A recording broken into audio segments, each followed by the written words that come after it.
Ioi, doamna Mirela, stai și îi spui ce am pățit cu coronavirusul. Eram în grădină, eu cu vecinul meu Togeraș, săpam pe lângă pom și dintr-o dată am văzut că vine coronavirusul.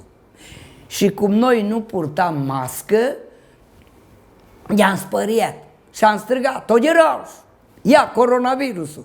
Togeraș de frică s-a suit în vârful nucului. Eu m-am suit într-un prun, dar numai până la jumătate.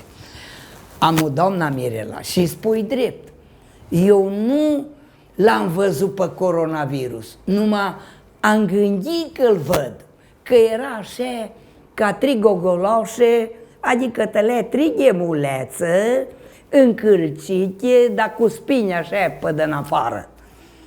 Apoi eu, să știi că am strigat către coronavirus. Eu i-am zis: mă, coronavirusule, ce coți aici? Lasă-ne pe noi în pace, că noi suntem oameni cinstiți. Noi n-am furat, n-am înșelat, n-am schimbat legile țării. Du-te la cie, care o dus țara de râpă. Auzi tu mai?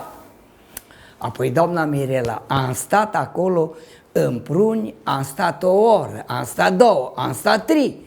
Eu tot am așteptat și să scoboare jos primul Togeraș, că m-am gândit dacă a fi oarece pe acolo pe jos. Dar el nu s-a scoborât și atunci, de la o vreme, am strigat către el: Togeraș, băi, dă-te jos! Nu mă dau. Băi, Togeraș, dă-te jos! Nu mă dau. Bine, bine, mă, Togeraș, dar când te dai? Când m-a lovit foame,